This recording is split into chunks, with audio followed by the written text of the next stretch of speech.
네, 오늘부터 전기와 가스 요금이 오르고 유류세 인하폭은 확대됩니다. 생애 첫 주택 구매자는 대출 규제가 완화되지만 대출 한도를 정하는 DSR 규제는 강화되는데요. 7월부터 어떤 것들이 달라지는지 박연미 경제평론가와 함께 살펴보겠습니다. 안녕하십니까? 안녕하세요. 네, 벌써 7월입니다. 그러니까요. 네, 이제 오늘부터 또 7월이 시작됐는데 7월이 되면서 달라지는 것들이 있어서 한 번씩 좀 짚어보겠습니다. 먼저 공공요금. 이제 전기 요금도 올랐고 도시가스 요금도 오르게 됐는데 얼마나 오르게 된 건가요? 네, 일단 전기요금부터 먼저 말씀을 드리면 4인 가구가 평균적으로 사용하는 그 사용량을 기준으로 할 때 앞으로 한 달에 1,500원 정도 더 부담을 하시게 됩니다. 4인 가구를 기준으로 월 평균 1,535원씩 늘어나게 되고요. 가스요금의 경우에도 4인 가구, 그 가구당으로 평균을 내보면 대략 2,300원 정도 이 요금이 늘어나게 되는 건데 전기요금, 가스요금 합쳐서 7월 달부터 그러면 대략 늘어나는 게 4,000원 정도 늘어나게 되는 거잖아요. 근데 이게 끝이 아닙니다. 하반기에 조금 더 올릴 수 있다. 이미 스케줄이 정해져 있는 것들이 있어서 전기요금, 가스요금처럼 모든 생활의 원재료가 되는 공공요금은 일제히 올라가게 된다. 이거 염두에 두셔야겠습니다. 네, 전기차 충전 요금도 올라가는 건가요? 네, 전기차 충전 요금 대표적인 모델을 중심으로 말씀을 드리면 우리나라가 만드는 아이오닉이라는 모델을 중심으로 킬로와트 시당 고속 충전을 할 때 종전에는 292.9원이었는데요. 네. 이 요금이 313.1원으로 올라가게 됩니다. 그러면 종전에는 왜 요금이 조금 더 저렴했느냐? 이게 특례 할인 제도라는 게 있었거든요. 전기차, 친환경차를 좀 밀어주겠다 이런 제도였는데 이게 지난 6월 말로 종료가 됐습니다. 국제유가가 워낙 올라가기도 하고 발전 단가 올라가는 상황에 전기요금이 올라가다 보니까 전기차만 특혜를 주기는 어렵다. 이게 정부의 입장이었고요. 종전에도 한 번 연장이 된 적이 있었습니다. 지금 이렇게 공공요금도 한꺼번에 인상이 되고 이제 뭐 4인 가구 기준으로 한 4,000원 정도 오르게 되고 전기요금도 전기차 요금도 사실상 인상이 될 텐데 네. 이런 게 이제 우려되는 부분이 바로 물가 급등으로 좀 이어지진 않을까 우려가 되는 부분이 있잖아요. 어떻게 보십니까? 물가는 오르고 경기는 어려워진다. 이 부분에 대해서는 이제 전제로 두시고 향후에 어떤 경제 생활을 해 나가야 되는지 그 계획을 세우셔야 되는데 물가가 오를 일만 남아 있는 상황이에요. 당분간은 일단 휴가철이고 날씨가 더워지니까 전력 사용량은 계속 올라갈 테고 하지만 환율이 떨어지거나 유가가 떨어진다 이런 신호는 아직까지 포착이 안 되거든요.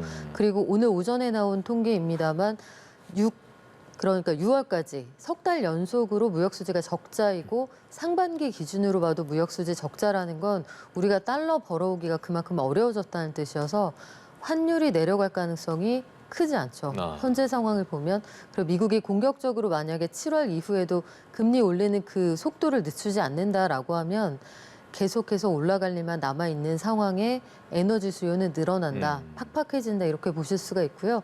공공요금뿐만 아니라 전반적인 물가 상황이 녹록지가 않습니다. 봄에는 가물었고 어제까지는 또 비가 너무 많이 와서 이게 작황에 어떤 영향을 미칠 거냐 이것도 좀 지켜보셔야겠고요. 여름철에는 추세적으로 물가가 잠깐 올라가는 그런 시절이기 때문에 당분간은 좀 쉽지 않겠구나 각오를 좀 하셔야겠습니다. 네, 너무 무섭게 들립니다. 각오를 또 해야 된다니까. 또 이제 10월 달에 아까 말씀해 주신 대로 전기요금, 가스요금 더 오를 가능성이 있고 말씀해 주신 대로 물가가 오를 일만 남았다. 서민들과 자영업자들은 너무 좀 힘들 것 같은데요. 힘들죠. 사실 방통국에서 이 이야기 전해드리는 저희들도 마찬가지입니다. 이런 요금 인상 소식 이런 것들 달갑지 않고 전해드리지 않았으면 좋겠는데 일단 계획이 나와 있는 스케줄부터 말씀을 드리면 가스요금이 정산 단가라는 게 있거든요. 요금은 하나로 청구가 되지만 그 안에 여러 가지 요금을 결정하는 요인들이 있는데 정산 단가가 5월에 한 번 올랐습니다. 이게 0원에서 1.23원으로 올랐는데 7월에 올라간다 말씀드렸잖아요. 오늘부터 1.23원이던 게 1.9원으로 올라가고 10월에 예정돼 있는 건 1.9원이던 게 2.3원으로 올라가게 됩니다. 그러면 정산 단가 자체가 올라가니까 동량을 사용하셔도 요금이 올라갈 수밖에 없는 상황이고요. 전기요금도 하반기 이후의 상황 아마 만만치는 않을 것 같은데 이것도 좀 지켜보셔야겠습니다. 네.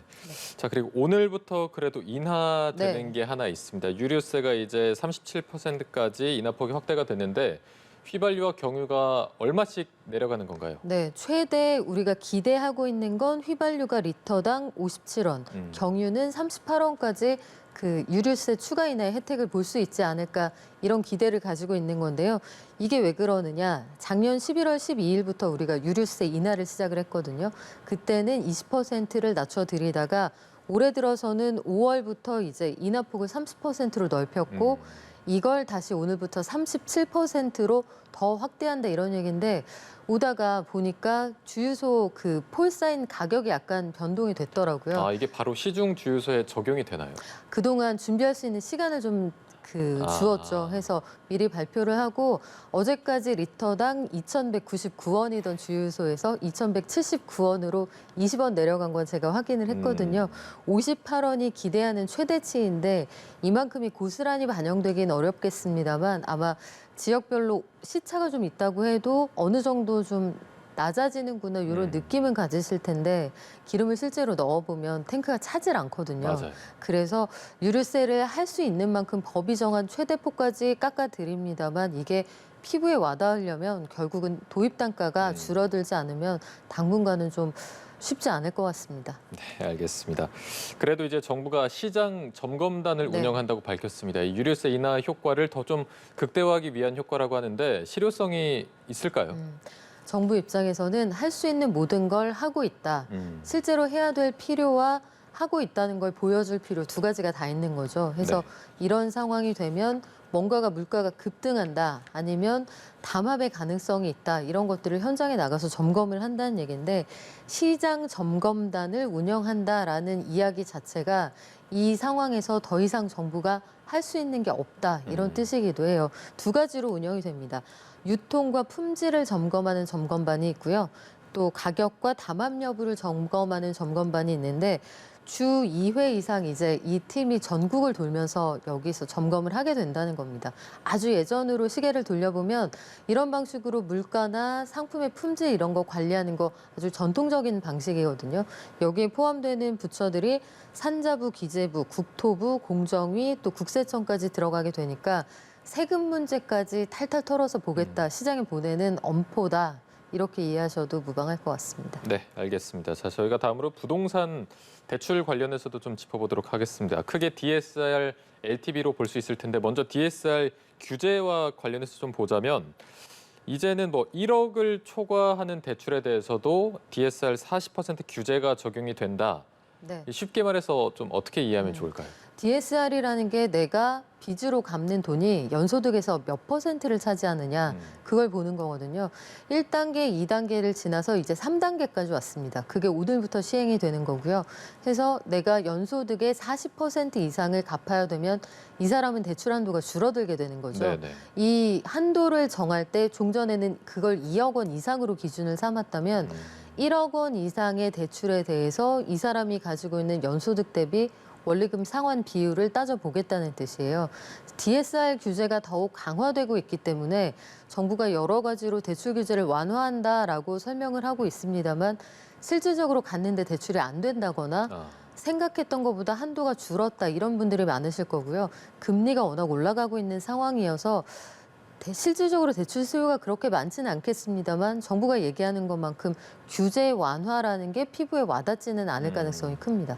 이런 게 뭐 전세자금 대출 이런 것도 적용이 되는 건가요? 그런 것들은 예외가 되는 거고요. 예외로. 그래서 실수요로 본다는 이야기인데 그것 이외에 보면 결국은 가계부채를 관리할 필요를 느낀다는 거거든요. 가계부채 총량이 지금 대략 1,900조 원 정도 되는데 금리는 계속 올라갈 거고 또 자산 가치에 대한 불확실성은 더 커졌고 이런 상황에서 사람들이 어떤 방식으로 대응할 수 있을까? 추가로 돈을 더 많이 꾸지는 않도록 하자. 이게 정책적인 제안인 건데 현장에서는 좀 헷갈린다는 반응도 있습니다. 네. 그래서 DSR은 강화가 되는데 LTV는 또 완화를 한다고 하거든요. 그러니까 자산 가격 대비 몇 퍼센트까지 빌려줄 거냐. 이 비율은 좀 완화해서 넉넉하게 준다고 하지만 실질적으로 가서 보시면 DSR에 방지턱에 걸리실 가능성이 상당히 크죠. 네, 방금 말씀해주신 이제 LTV 완화와 관련해서 네.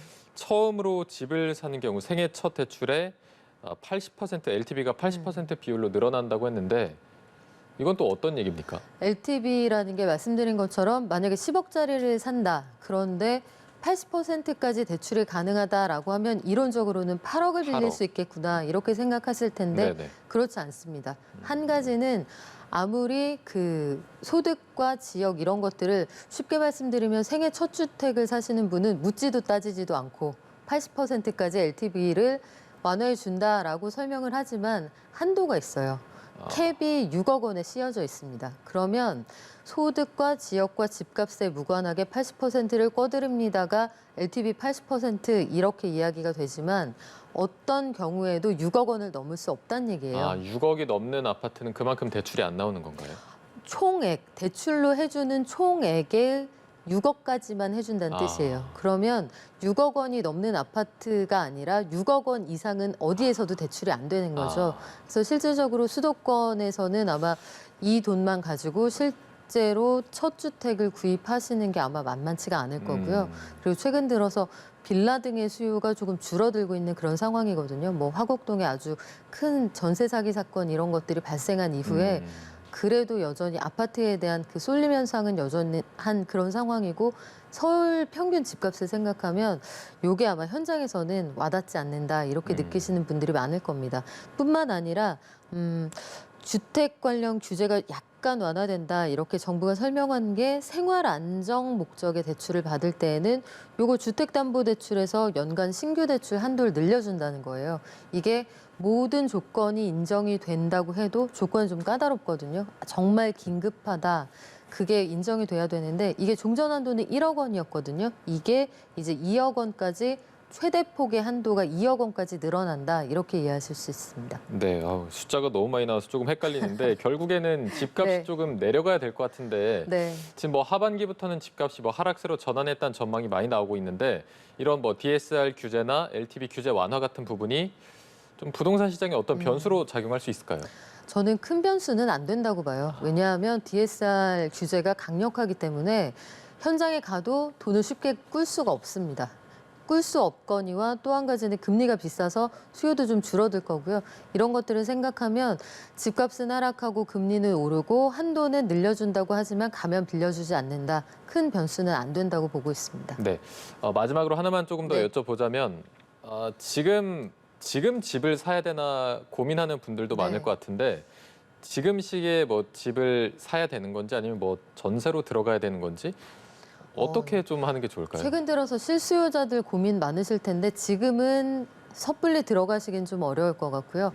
물론 뭐 강남의 사구, 뭐 동작을 포함해서 서초, 용산 이런 지역들은 상반기 집값이 올랐습니다만 대다수의 지역들은 서울에서도 집값이 빠졌거든요. 그리고 강남북에 격차도 상당히 올라가고 있는 상황이어서 15억 원 이상은 대출 안 되기 때문에 강남은 또 그들만의 얘기고 실수요자들이 선택할 수 있는 그 범위 내에서 생각하면 지금은 부동산 시장 전망이 밝지 않습니다. 금리도 높고요. 그래서 시장을 좀 관망하시는 게 좋을 텐데 지방의 미분양이 조건이 굉장히 좋은데 내가 실수요자다. 그리고 이 6억 원까지 대출을 받으실 수 있는 조건이다. 이러면 또 한번 고려해 보실 만하겠죠. 네, 알겠습니다. 여기까지 듣겠습니다.